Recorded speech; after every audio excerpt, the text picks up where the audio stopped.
Okay, Justin, good to see you. You too. How are you, Yeah, Sam? Good to see you guys. yeah. So we are, begun the broadcast. We start having people join in here.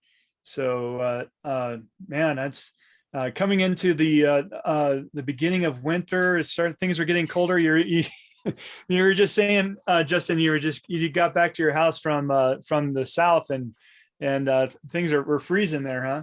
I was in Mexico where it was like 80 degrees and sunny, and I landed last night back in Seattle where it's 55 degrees and raining. My heater's broken, so it's like Oh, wow. 62 degrees in my place right now.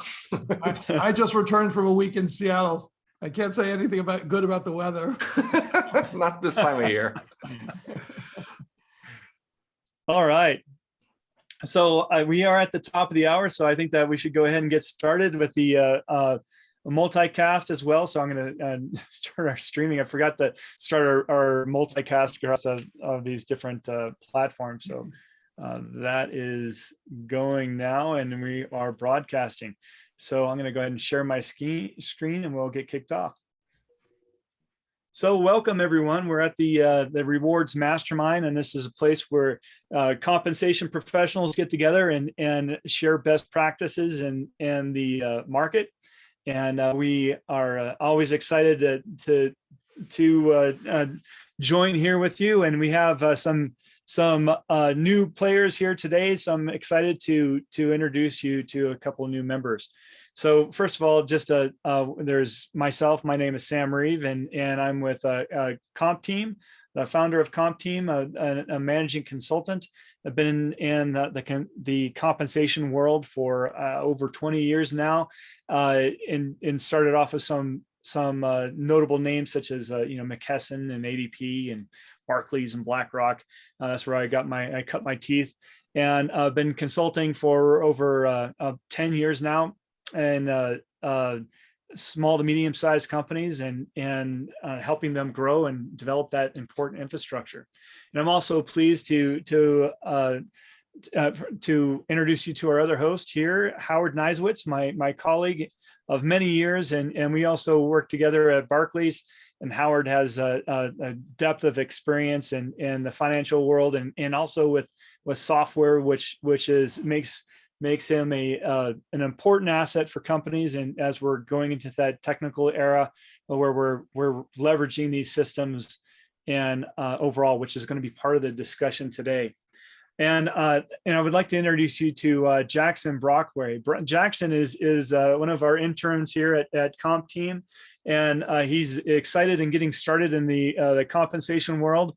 So he's building his network and learning a lot of new things here with us. And so we're happy to have him on our webinar today and our podcast to start thinking about things from that beginner aspect. I mean, how do those people that are listening out there that are just starting in the compensation world, I mean, what are some of the questions that they have? So Jackson is going to bring that unique perspective. And then, of course, also are welcoming back Justin Hampton of Compensation Tool. Justin has been a good friend and a longtime practitioner in compensation. You've all probably have bumped into him one time or another on LinkedIn, as he's been very active in putting out these great tools and advice for years now. Justin is the founder of Compensation Tool, a market pricing tool that houses all your surveys and does data analytics for you and so forth. So today we're going to be talking about the important topic of compensation surveys, the good, bad, and the ugly. And also we're going to be talking about Justin's new product, Squirrel, and he's going to tell us a little bit about that. So Justin, just to kick things off, why don't you tell listeners a little bit about yourself and how you got into the compensation world? Yeah, I mean, when I was growing up as a small kid around like 7 or 8, I really wanted to get into survey management. I thought that surveys and no, I don't think it was done on purpose. No, I actually was. I went to school and I did emergency management and disaster planning, and I worked for FEMA for a bit, and then actually went into public administration for my master's degree. And I went and worked for a city back in 2008 and got laid off, and then was able to actually pick up a role in a boutique consulting firm that did local government management consulting. And that's actually where I got into compensation. We were designing pay plans and pay structures for local governments.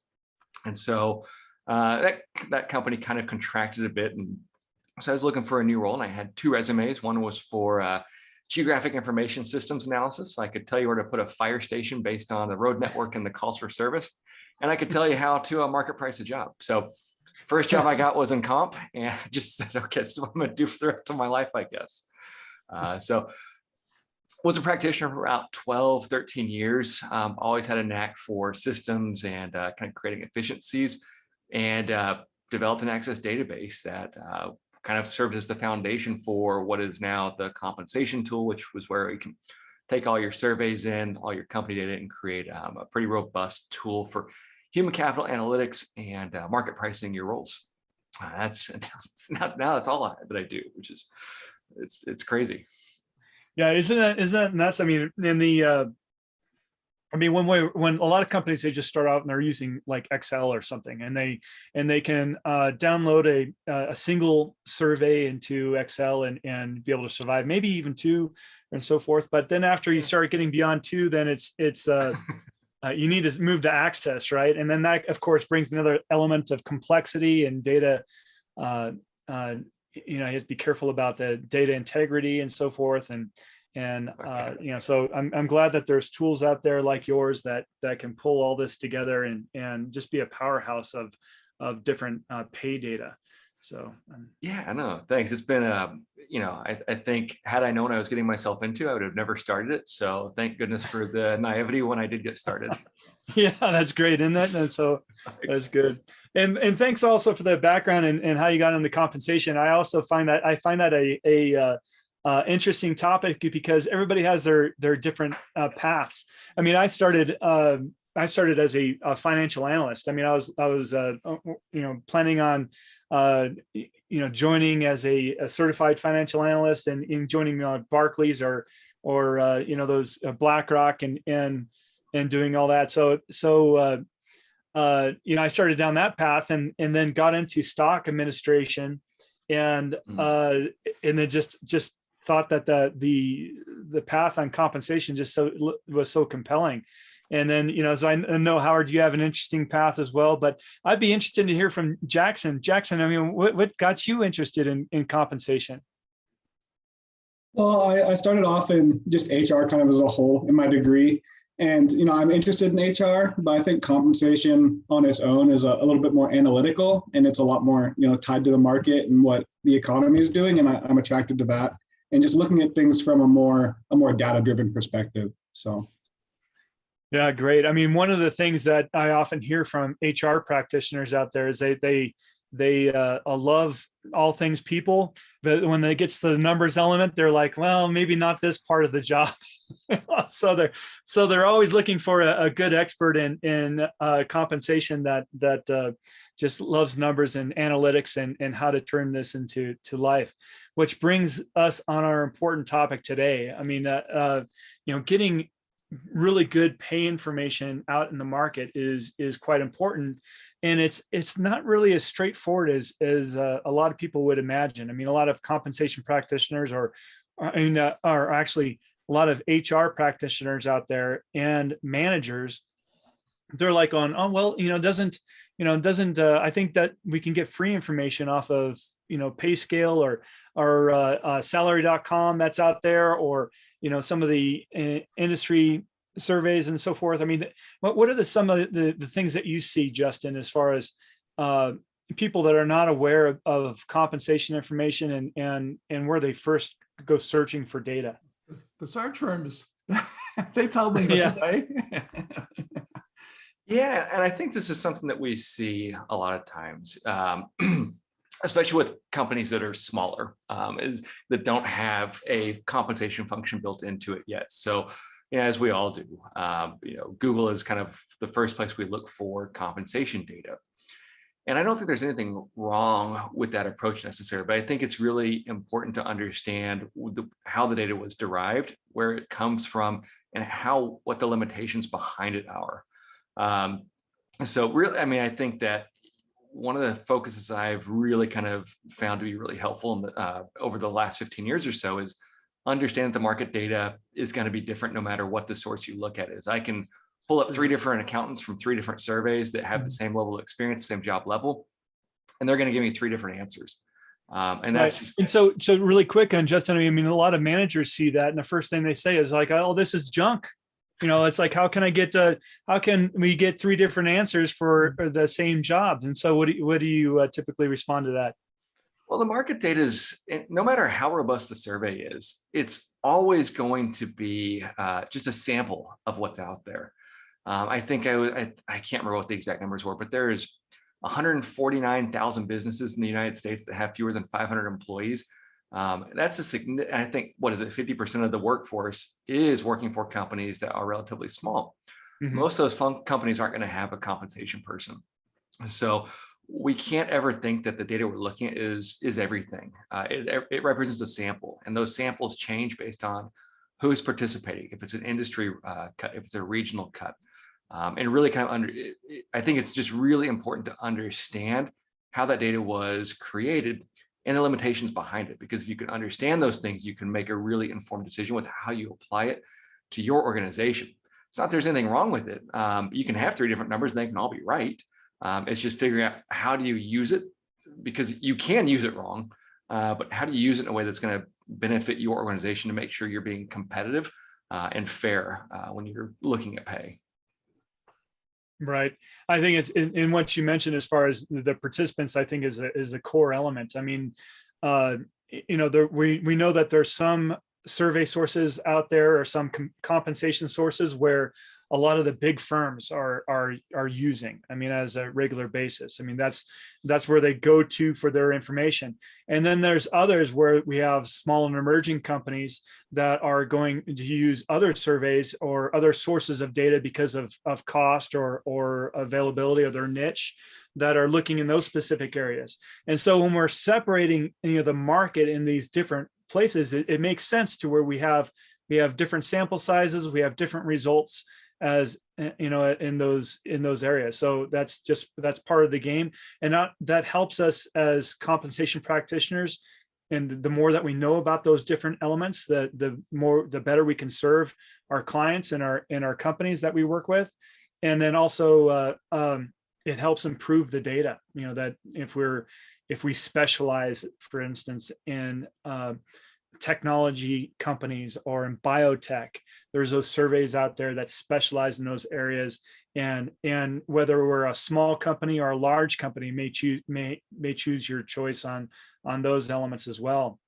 So it's good to know that. Yeah, definitely.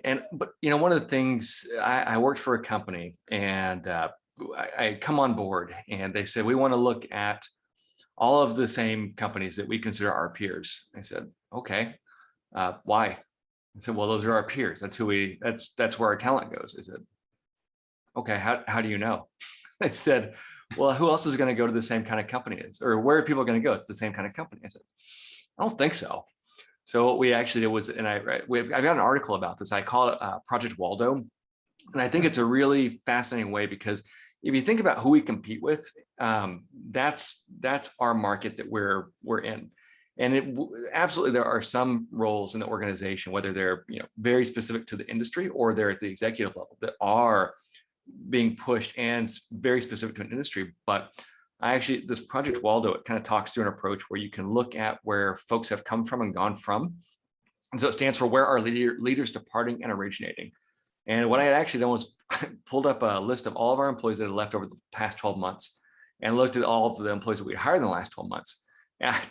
Just literally, like me and someone else on our team started just stalking everyone's LinkedIn profile to find out where the companies they came from and they went to were. And only 5% of those companies went to another company that was the same very specific industry as us. 95% of the people that we looked at just stay within driving distance, but different parts of the industry. Like everyone stayed in tech, but they didn't stay in that subset of tech. And I thought that was really interesting, because when our management team, our leadership team was saying, we need to look at all the companies in our peer group, that's not who we compete with. We compete with companies like we would oftentimes get like managers and some leadership saying, we don't want to compare ourselves to Facebook or Amazon or Google because they're way bigger. Yeah, but they are. They took our entire recruiting team. They paid everyone twice as much. I mean, the reality of it is these are the folks you're competing with, whether or not they're the same industry, same size, same revenue, and trying to figure out how do you stay competitive with that. It's a really important thing to look at, that you're not narrowing yourselves down so much with your with survey data cuts, because it's not just the people you want to compete with. It's everybody. Yeah, I was going to say small firms struggle because, as you noted before, they don't have a dedicated compensation department. They may not have a huge budget, and then we would say best practice is to look at 2 to 3 surveys. So not just hang everything on the results of one survey, and they're going to say, well, I can't afford to do that. What would you suggest to them, Justin? So, surveys are expensive. I mean, they can get very costly very quickly. I mean, if you put your salesperson hat on, you just say, well, what's the cost of attrition if someone's not being paid enough? And you can easily outweigh that. But the reality of it is people have budgets, they have to stay with them. But I think there are some reasonable approaches that you can create a fairly robust survey library for not too much. And I think, Howard, to your point, having 2 or 3 different data sets is really critical. And so for myself personally, I think you do want to have one general industry survey. Absolutely. Because that's going to give you a really robust data set. And the bigger the data set, the better kind of the results are going to be, the less volatile they're going to be year over year. But I would recommend personally looking at least one general industry survey, kind of a national survey. One industry specific survey, because there are parts of the business that are going to be specific to the industry, and then a regional survey as well, which if you're kind of have a global footprint or fully remote, that can get to be kind of cost prohibitive. But I think those are kind of the first 3 I would focus on, and then building out as a budget allows or as new surveys come up that look interesting. Yeah, I know that there's some free sources out there, and there's some that are that are better than others, right? So there's surveys that are out there that are intended to generate traffic on websites, and we need to understand what is the reason why they exist. And then there's others that are collecting information for governmental purposes. I mean, we can get information from governmental sources that, of course, we also have to think about who's providing that information and for what purpose. I mean, if it's a pain, as, oh geez, I have to fill out this governmental survey on stuff. I mean, you might not have your heart and soul into it, right? So some of that data might be older. It may not be as accurate as we would like, and so forth. But then there's also other small companies out there that are small firms that are focusing on developing free information, or other that are even larger. I think Option Impact is one that is a participant type of survey that where as long as you participant, you can get results. Another one like PAVE is another one that also provides free survey information. And I think that those have their places, for small companies that need to have that don't have a limited budget.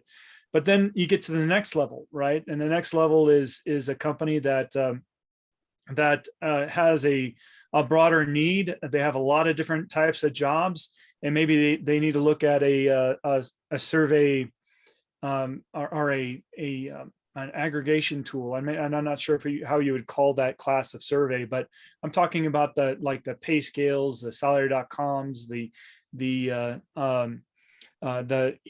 Economic Research Institute, ERI, those types of surveys where they're collecting information from a variety of different sources, and some maybe their own internal sources, and are putting that information together for broad consumption.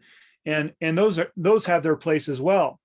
And then we get into the higher tier of professional statistic surveys, such as in technology. I mean, there's Mercer, there's Towers Watson, there's a lot of those big names, but there's also in the technology area, there's Radford, there's Culpeper. There's a lot of different survey sources that that specialize in that statistical method that are used for another purpose. So all these, of course, kind of scale up, and so I think that the big thing is understanding what your budget is, understanding how you want to use the information. You know, do we need to report this information to the compensation committee or a board, or are we providing it to our executive team? Or, you know, it's like, you got to think of who's consuming it and for what purpose. I think that plays a method in all of this. Would you agree, Justin? Yeah, and I mean, all those sources, you know, they do serve purposes, and for the right companies, they can be a perfect solution for them. I think as long as you understand the methodology and you're comfortable with the methodology, and your comp committee and your executive leadership team is comfortable with the methodology, and you're applying the discretion that, you know, that we're kind of paid to apply as comp practitioners, I think that you can create a really competitive stance. The one litmus test that I would put against the salary surveys that I would work with personally is, can it be used for a prevailing wage assessment? Because those are some guidelines that are developed by the federal government to look at, you know, what do people on visas, what's the appropriate wage for them? And there are only there are specific methodologies that can be used from those in particular that the government will accept. And so I think that's kind of a nice line in the sand to draw and say, you know, we want to have surveys that, you know, at least a number of surveys that, you know, the federal government would accept as a prevailing wage assessment, because they are comfortable with that methodology that and kind of the level of ability that those surveys bring to the table. So I would, from my perspective, that's where I would always kind of say, we don't want to use surveys that don't at least pass that litmus test. But again, I think all those surveys do have, you know, thousands of thousands upon users, and you know, they do serve their purposes, and for some companies they're fantastic. It's also important to understand that, you know, surveys, especially ones that are just conducted, you know, a couple of times throughout the year, are just static snapshots. They're not really meant to capture the current market, so that when you look at the data, you can't just look at the data and take it for granted that, oh, this is the going rate. You know, this was that rate at that point in time. Well, and that's going back to the federal government. That's because of safe harbor guidelines. Right. Safe harbor guidelines really dictate and kind of put some caps on the utility of traditional salary surveys. Safe harbor guidelines require that any data reported is at least 90 days old. The data has to be anonymous. It has to have no fewer than 5 participants, and none of those participants can account for more than 25% of the data set. So there are rules that limit the functionality of traditional salary surveys that are, you know, looking at incumbent. So, you know, one of the tools, the Squirrel tool that we put together, actually looks at a different kind of data that actually allows us to look at real-time data that's posted from hiring ranges. So that's just really interesting. I just want to dive into that a little bit more. So you said Squirrel is your new product. So tell us, first of all, Justin, tell us the rationality behind the naming of that product, Squirrel. Yeah, so originally we called it Market Insights, and we talked to a branding guy. He said, "Oh, surprising that the guys with the company called Compensation Tool has a name like Market Insights." Like, yeah, bravo, so creative. Yeah, how boring can you get? Right? It's like, they're like, this is terrible, guys. I was like, oh, I thought it was great. But so what we do with Squirrel is the branding agency came back and they said, we're not calling this thing Market Insights. We're calling it Squirrel. I said, what? Why? So what do squirrels do? They said squirrels run around from tree to tree. They get all the nuts. They put the nuts in one place. I said, oh, I get it. They said, what do you do? They said, we go to all the different job boards, collect all the job postings with actual hiring ranges. We put those in one place. And they said, exactly. You guys are squirrels. I said, oh, okay, makes sense. But yeah, essentially what we started doing was Colorado passed this law that came about this year, which I thought was, ooh, that's super interesting. Where now every job that gets posted in Colorado has to include the pay range. And from a comp practitioner's perspective, I know, and guys, back me up if you guys have not done the same thing, but I'll have folks in my office say, we can't hire for this. And they'll give me a list of, qualified candidates that actually are in line with the job that was posted. And they're all asking for 20 to 30% more. than what we might see in our survey data. So the thing I would do is I would just pull up the different job boards and say like, okay, like what's actually happening? And sometimes you would find that, yeah, the data just didn't keep up. The survey data didn't keep up, or, there's a squeeze that's happening at this moment that's pushing, kind of the wages beyond what we're seeing.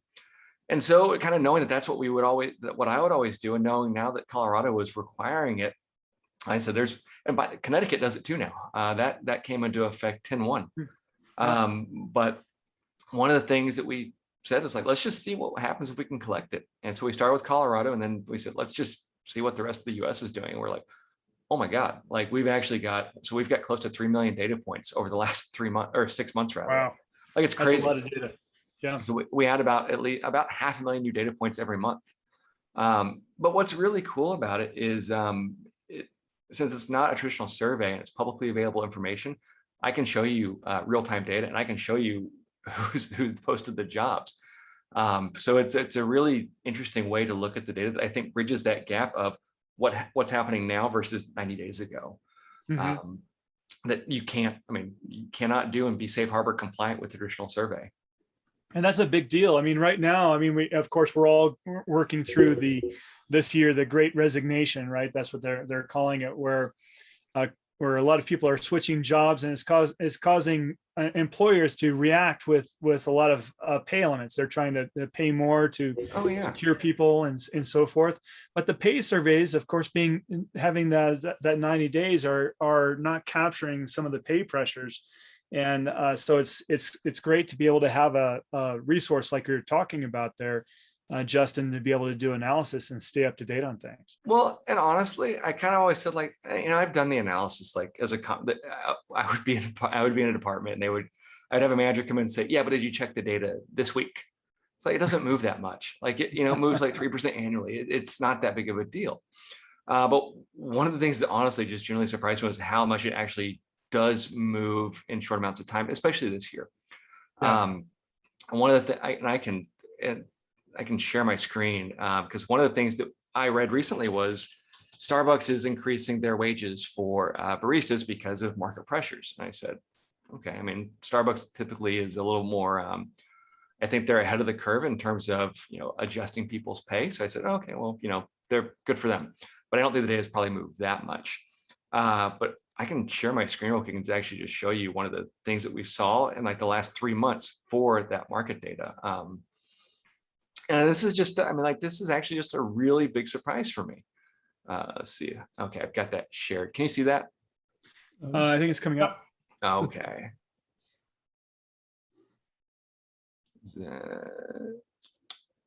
Come up yet? Yes, we can see it. Oh, okay, great. So I'm glad you can see it, Howard. My it looks like my Zoom has crashed. So okay.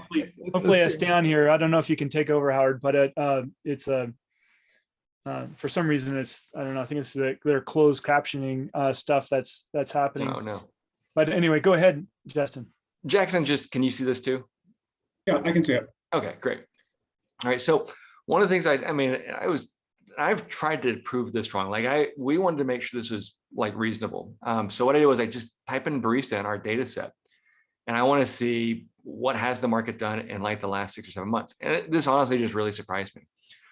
So what we did here is we go to all these different job boards, we pull the data in, and this right here represents the target market value average, or how much has that changed? So back in March of 2021, with about 429 data points, we saw a market rate or a target hiring rate of around $26,700 a year.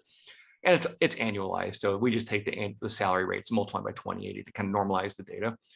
And then it kind of jumped up a little bit in April, where we had 350 examples, and then May 273, but we really started being able to pull a lot more data in June.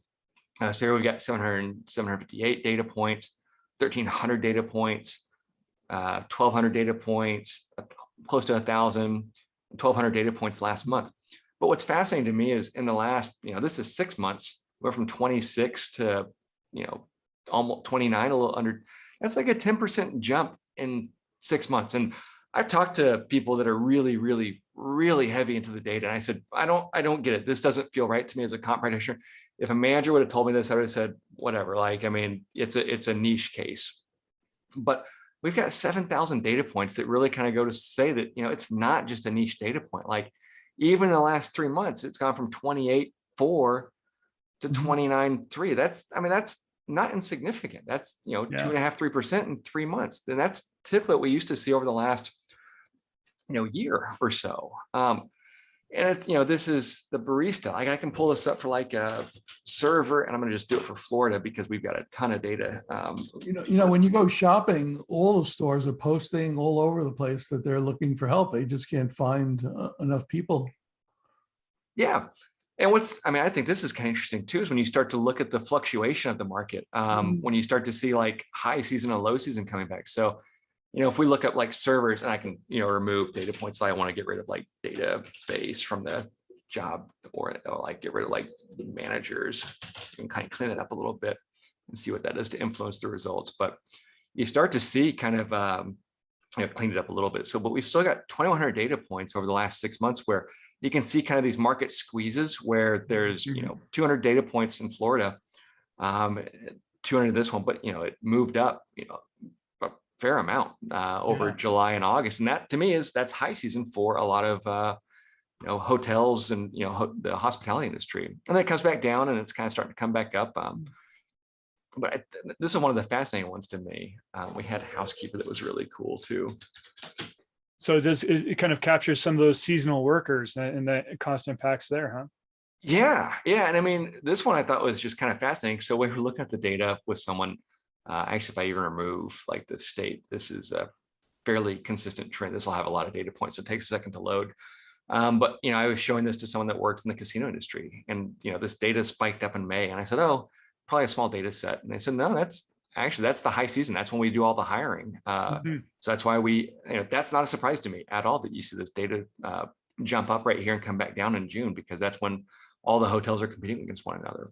So I just thought that was kind of a really fascinating look, that really your surveys, just based on the limitations they have with the frequency they're able to update, can't really capture. And again, we start to see it move up and up and up, but it's a really I just think it's a really fascinating point. It's almost 14,000 data points. We know that there's not a sample size issue happening here.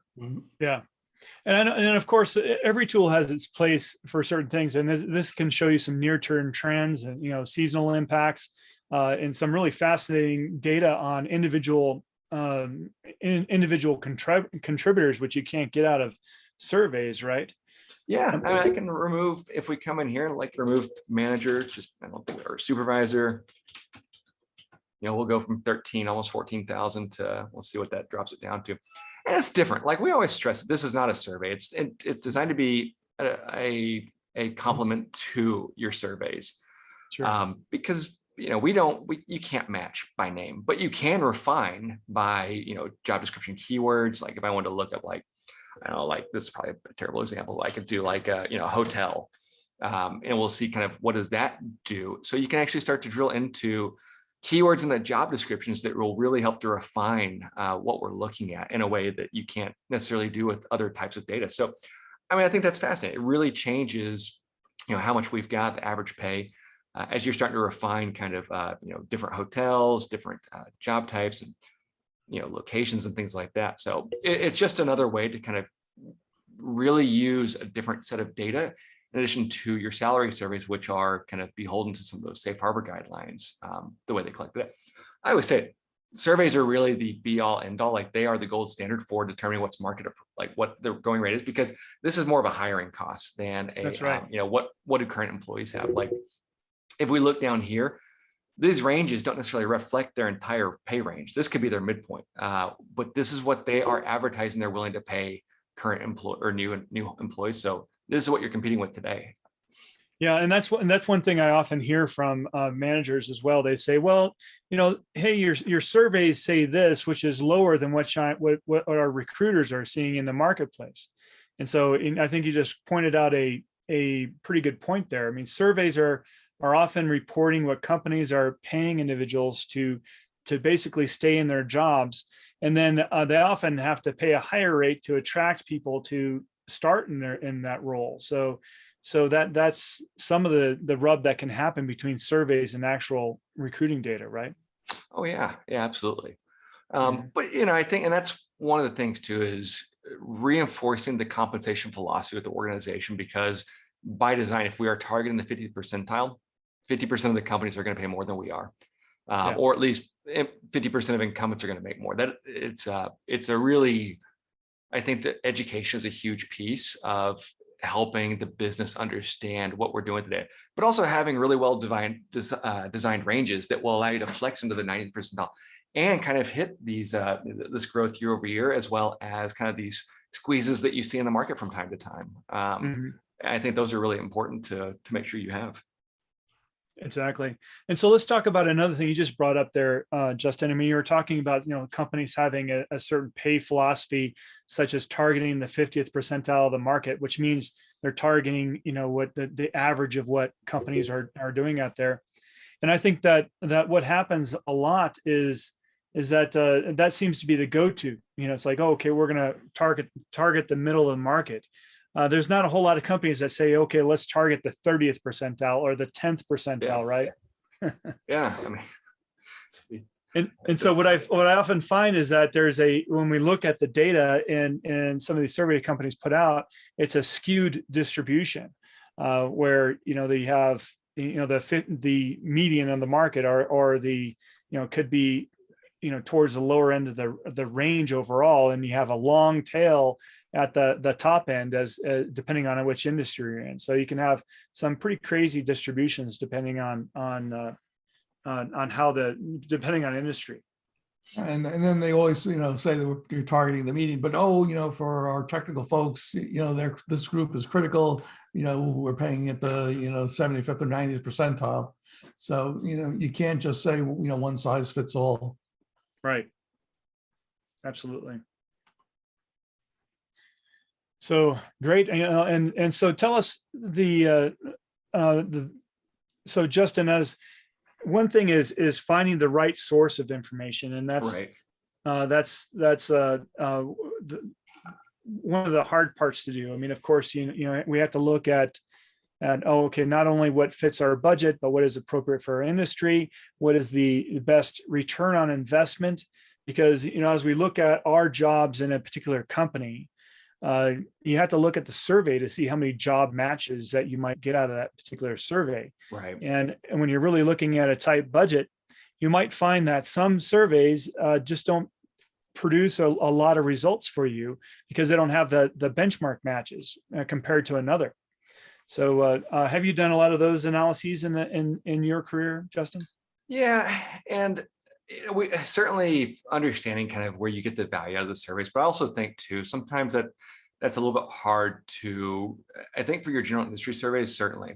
So I think you have to look at the number of jobs, but also the number of employees you can match. I mean, I worked for a big coffee company and we used a particular survey that we only matched 2 or 3 jobs to, but that accounted for like 100,000 employees. So, I think looking at the different ROI that you get, but also there are different surveys that have really different functions, like a legal survey, for example, where you may only be matching a couple of jobs to those, but those are some really key roles that you can't afford to not be competitive in. So I've seen different approaches where they just, the comp team says, hey, we've got a budget and, you've got a budget. So if you need us to purchase this, if you need to use a particular survey, work with that department to have them pay for it. So the legal team would sometimes pay for, industry specific data, which is a great way to, guard the HR budget, but also still serve your, your internal stakeholders really well. That's a really good point. And I know, Howard, that, so one thing I want to talk about, Howard, is some of your past experience, but, it's important to know that, what are the surveys that are particularly dominant in your industry. And I know, Howard, you used to work at McLaughlin and that is like the source for a lot of the financial industry, right? That is correct. But it's somewhat unique. It's almost like law firms. There's a constant group of firms that are in every single year. The positions are fairly interchangeable. So if you're looking at an investment banker, there's different levels. and the definitions are common. So it's very easy versus, let's say, when you talk about, various engineers and those can vary significantly from one company to another. So when you get something, if you're in an industry like that, that's very structured and almost lockstep in terms of how they do progression, it's very easy to actually hang your hat on one source. But even then, even when I was at large financial service companies, we were still looking at multiple sources because you just wanted to have a feeling and a level of comfort that you were, the data was valid and get a different kind of sense from a different service. Right. Yeah. And I think that too kind of dovetails nicely with when you look at geographic data cuts from there. Because I worked for a company and they said, "Did you check it for the Bay?" I said, "It's a small sample set. Like I will, but like, one of the approaches I like to take was using a geographic differential, but also making sure that was the right thing to do." So like I would typically use a geographic, like a national cut and a geodiff, but also check it against the market to see if if it was supported. But like. Yeah, I had some times where they're like, "We want you to make sure that you only use our San Francisco specific data." And sometimes that data would be lower than what you would see for the national cuts. Like, I mean, guys, like I'm trying, my job as a comp person is not to make us line up to a survey. It's to make us competitive. Those things don't always mean the same thing. So I'm going to use, I know we got to get people hired and retained, but let's not fall too hard on the data that we find from a specific one spot or another. We got to use our discretion to really make sure that we are creating a really competitive stance in the market. And I think what you said earlier, Justin, is so critical. It's that education process and communication that is just so critical because, you'll get managers saying, "Well, I got Billy Bob or Sally Sue and they're superstars and you're telling me the market is this. And oh my God, if I pay them this, they're out the door." So it's like, we're not saying that everyone has to be paid at the 50th percentile. We're just trying to give you a snapshot of what the market looks like. Where you position people is going to depend on what their talent and skill sets are and what they're delivering to the organization. Right. Yeah, and I think that aligns pretty well to Ravin's question too. It's like, salary surveys are mapping to jobs, but how do you map it to a specific person? And I don't think we would, and correct me if you guys have a different opinion, but I don't think we want to map a job to a specific person. We want to map the job to the jobs and create ranges that are large enough to account for and accommodate different skill sets that are required by the job. That's always been my approach.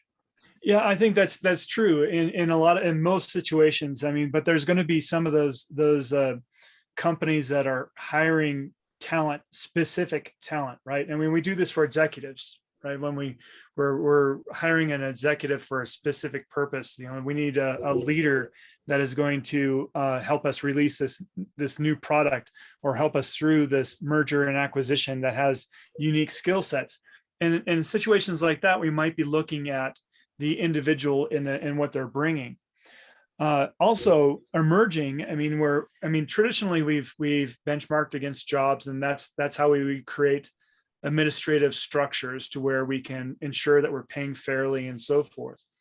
But there are smaller organizations out there that are they're hiring people for that unique skill set. If they're maybe a project manager that has unique skills in biotechnology and also leading projects and so forth like this. And in situations we might be looking at creating or trying to target pay directly for that individual. But to what you would say, Justin, is that would be within a particular pay range that we've established. So when we look at the job overall, we're saying, okay, we're going to pay between X and Y, and then we're hiring somebody that's super special, and we're going to put them somewhere within that range based on their competency, of what we're trying to target. Or sometimes you have to make exceptions and say, this person is so unique and is above and beyond that, we're not going to worry about the confines of the range and we're going to go above it because that person is so unique and brings skill sets that just aren't readily available in the marketplace. Yeah. So Jackson, one thing I wanted to get from you, we spoke a little bit about geographic differentials. paying differently based on different locations. And I know that you're from Alaska, of course, and now you're in the lower 48, as the Alaskans call it. There's, as we know, there's pay differences everywhere. But one of the big arguments right now, and that companies are dealing with, are, should a job, such as a software engineer, be paid the same no matter where you're at, and so forth. And so, do you have a perspective on this, Jackson? Yeah, definitely, Sam. I think traditionally, organizations were forced to look at where they were sourcing their employees and, what they were going to be looking at in terms of commuting and cost of living. And when we move towards a more remote workforce, it's going to be a lot harder to make those connections, especially when more employees are wanting to work remotely and not have to commute into their jobs. So I know typically Alaska is a really high cost of living state, and wages usually match that, but it's definitely changing, considering the entire workforce is looking more holistically at wages, and also more jobs are just being outsourced to different areas, so it's harder to look strictly at the geographic location. Right. I think what's fascinating right now is that just the over the past year and a half, companies have learned how to hire across the globe, and find that the work that they're getting is exceptional in a lot of locations, regardless of where they're at. So it's causing the big question of, okay, so how should we think about pay in these locations? And some companies are taking the approach that, okay, we should continue doing what we've done in the past with geographic differentials. And other companies are thinking, we should look of where our headquarters are and base it on our headquarters and pay maybe a cost of living difference. There's a lot of there's experimentation that's going on in different industries right now. But one thing that I think it's important to understand is that regardless of how we think of philosophically of how the world should evolve in the future, the reality of things right now is that there's a true cost of living difference and cost of labor difference based upon wherever you may be in the world. I mean, there's the Big Mac study that's famous. What you pay for a hamburger here in California versus what you pay for it in Kentucky versus China or Russia is different prices, right? That reflect the cost of that Big Mac and what it means to have a Big Mac in those locations, right? So it's some of it's a luxury cost, some of it's a cost of goods supply of getting those factors in there. So there's a lot of things that are built into the price or a basket of goods. So I think that we're going to be looking at surveys in those different locations for quite a time going forward. But what do you see in the future, Justin? Well, one of the things I do want to share a quick story about, something I learned the hard way, is with the geographic differential. So I was working for a company here in Seattle, and we got acquired, and the folks that acquired us said, "You're paying too much." I was like, "You guys don't know what you're talking about. It is expensive in Seattle." They said, "You're over indexing what your geographic differential is." I said, "No, we're not. Like 10% is, if anything, light against a national average against Seattle." They said it would be if you were using the right survey. I said, "Oh no, what do you mean?" So, and one of the interesting was, so we were using a technology survey that was extremely heavily West Coast weighted. And we were applying a 10% geographic differential on it. And, the parent company, the new parent company, was kind enough to hire a consultant to tell me why I was wrong. But so they actually hired, a really large, well-known survey company that came in and said, "We took a look at your geographic differentials based on the data we have in our survey, and the geographic differential you should actually be applying is 4%. So 4% in Seattle against the national? No, that doesn't make sense. So it turns out it makes plenty of sense, because what happened was the majority of the participants in that survey were already West Coast weighted. So high cost labor markets. So the geographic differential was already built into it. So that was something that was always really important to like understand that all surveys aren't the same, nor are all levels within the surveys going to have the same geographic differentials applied to them. That was just kind of one of the things I felt was one of those, oh, that's a really interesting thing I'm going to always take with me in comp now is, we were overpaying a little bit for that survey, but maybe not for another survey. Yeah. Fascinating. And that's also the one thing that, I mean, right now, a lot of people are talking about what GitLab is doing or what's the other company, Buffer, and, and how they're taking the San Francisco market and indexing it in different labor in other markets.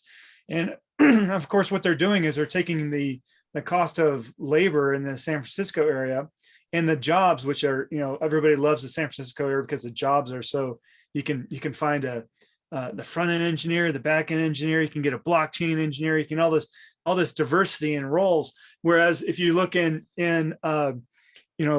Portugal or Turkey, it's like, oh geez, I only have data for a software engineer here. I don't have the breakouts. Yeah. And so it's nice to be able to use a really well-established market to break out that information. But if you extrapolate the San Francisco market out to anywhere else in the globe, you have to realize you're looking at one of the highest paid markets in the world, for one, and then and the cost of labor is not going to capture or really bring you to that local cost of labor differential, which you're finding in Turkey and so forth. You can be up to 20% off or more. So just be aware of certain practices. If you're hiring 1 or 2 people, that might be okay. If you're hiring 100, that might not be okay. So, but anyway, yeah. So a fascinating topic for a different day. But yeah, it's what I'd have to bring this back full circle to you, Justin. I mean, so thankful that you have a tool out there that can make more sense of the marketplace. That's something that's more real time and that is a good supplement to surveys out there. So thank you for your ingenuity and design there. Yeah, no, and I think it's always just important to point out too that it's not designed to be a replacement for the surveys. It's designed to be a complement to them that really bridges the gap between what happened now and 90 days ago, but also it's a great way to gut check some of the surveys and say like, okay, here's what we're seeing from particular jobs and particular competitors. And what are we seeing in our surveys, and are those things aligned? Because I think if you start to look at comp through different lenses, and that can be time to fill, attrition rates, what are competitors doing, what are our surveys saying, what are our midpoints, I think you start looking at all those things. That's what can really get you to a pretty competitive spot in the market. Yeah.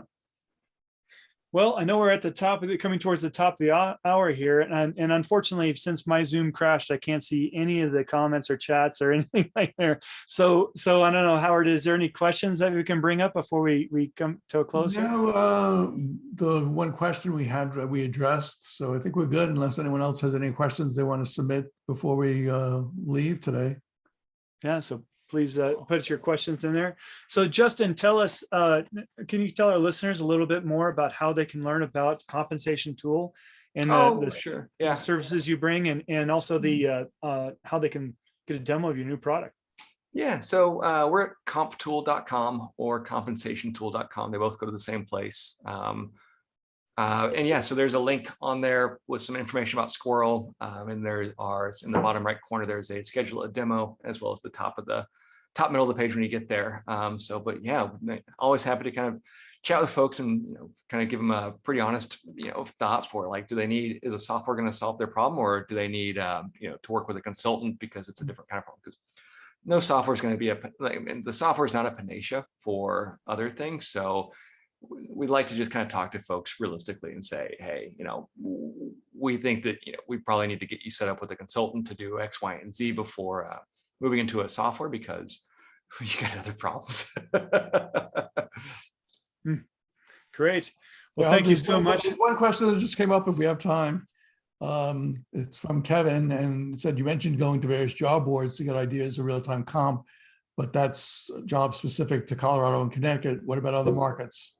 Oh, we've got this is what actually blew my mind, is how much data is out there with published ranges. We actually only started it with Colorado, thinking that would just be kind of a little neat thing to do. We pulled the filter off, and we've got, I mean, we'll have 3 million data points in the next week.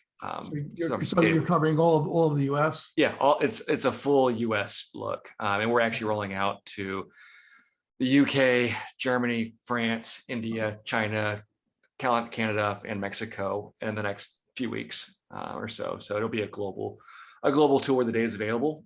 Not as available everywhere, but there are some countries that will be able to start plugging those gaps too, because international data is really hard to collect. We'll have to get your squirrel passport. Nice. All right. Thank you, Justin, for your expertise and spending time with us again on the Rewards Mastermind. Always a pleasure. Yeah, no, thanks so much. Thank you. All right. Everybody have a wonderful week, and we'll see you next month on the Rewards Mastermind. All right. Thanks, guys. Great to be here. All right. Bye. Take care. Bye. Bye.